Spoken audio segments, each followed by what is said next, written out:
The storm hit just as the convoy reached the ridge. A wall of sand and wind swallowed the desert, howling like a wounded beast. The headlights of the armored vehicle flickered, slicing through a storm that looked determined to erase everything in its path.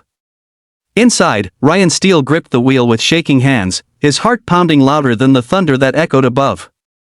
Somewhere in that chaos, his son's face flashed in his mind, small, innocent, asleep back home, the only reason he was still fighting to stay alive. The tank jerked, tires grinding against gravel, and Ryan whispered under his breath, "Not today. I can't die today."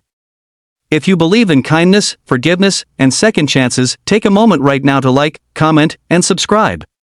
Let's keep stories like this alive for those who still believe love can heal even the deepest wounds. The desert storm was 3 years ago, but the memory still haunted Ryan like a ghost that refused to rest. The army had discharged him after the explosion that took his leg and half his team. Now, at 32, he was a single father with a prosthetic limb, a stubborn smile, and a heart held together by the laughter of a 7-year-old boy named Leo. Life wasn't kind, but Leo made it worth living.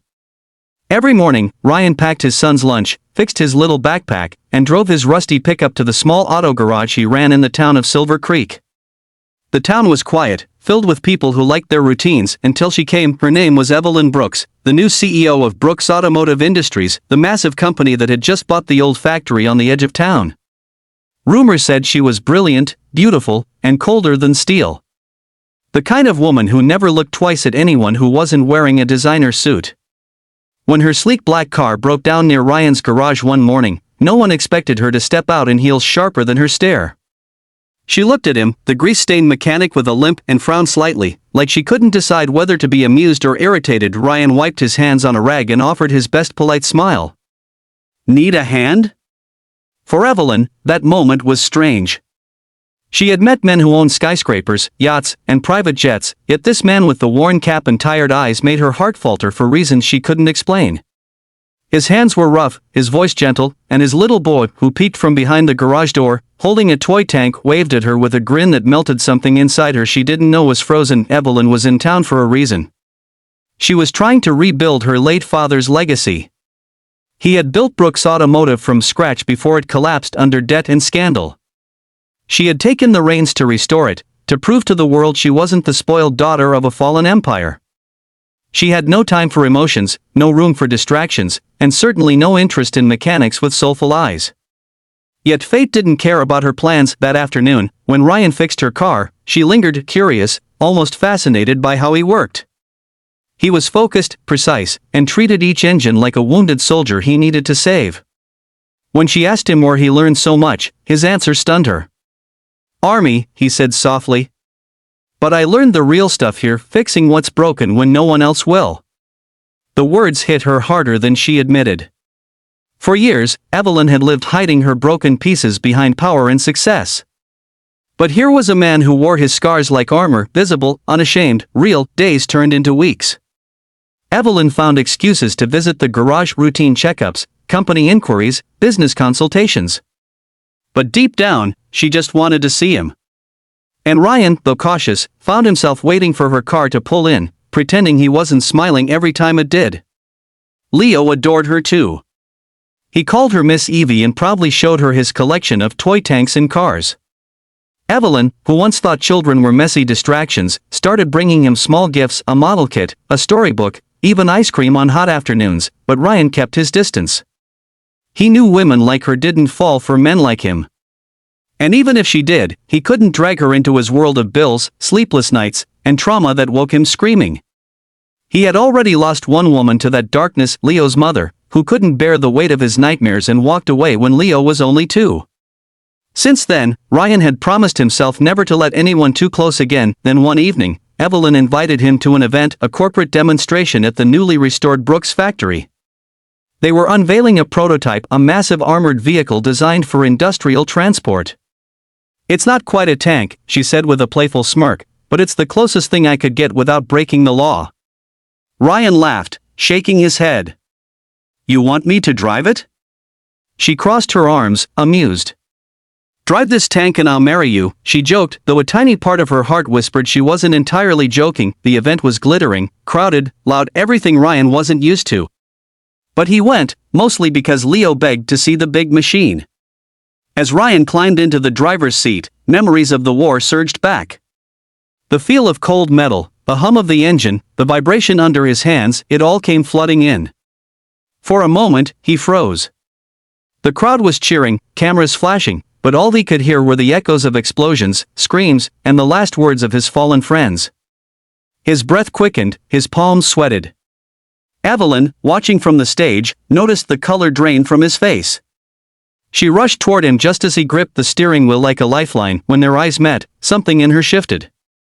She saw not a mechanic, not a soldier, but a man haunted by ghosts too heavy to carry alone. She climbed onto the vehicle, ignoring the stunned audience, and placed her hand over his trembling one. "You're safe, Ryan," she whispered. "You're here.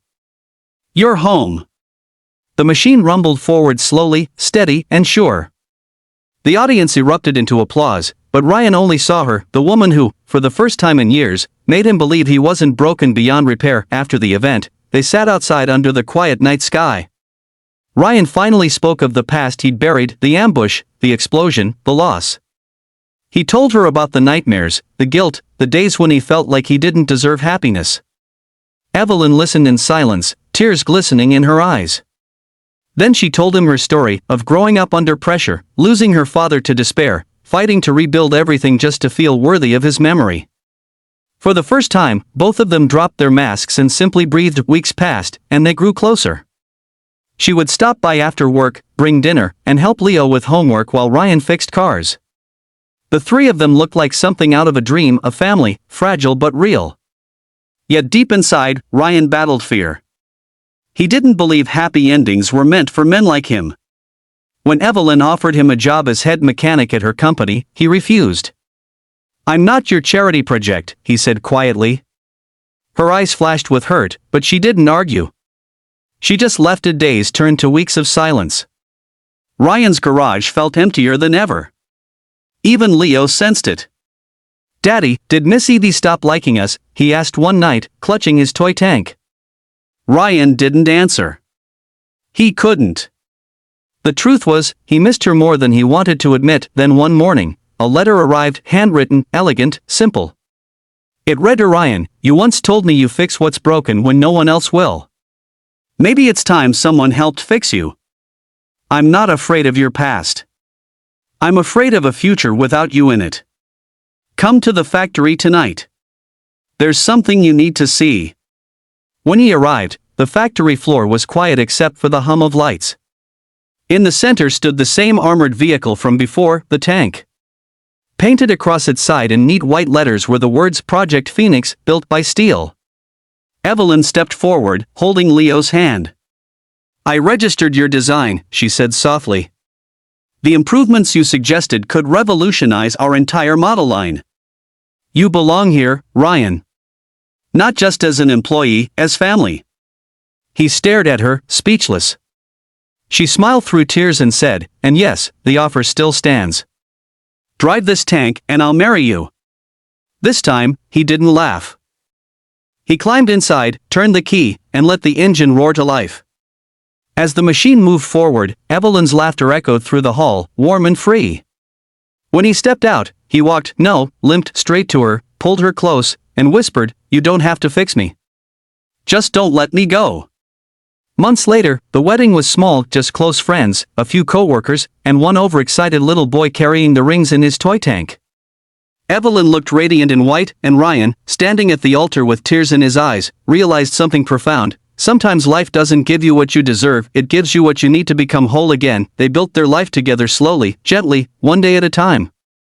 Ryan became head of mechanical innovations, designing vehicles that prioritized safety for soldiers and workers alike.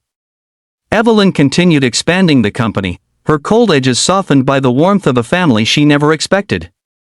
And Leo, bright, curious Leo, often told his friends, "My dad drove a tank to win my mom's heart." Years later, when Ryan watched Evelyn and Leo laughing in the garden under the golden sunset, he thought of all the storms he had survived, the war, the loneliness, the fear, and smiled. Because sometimes, healing doesn't come with time or medicine. Sometimes, it comes when someone looks at your scars and calls them beautiful.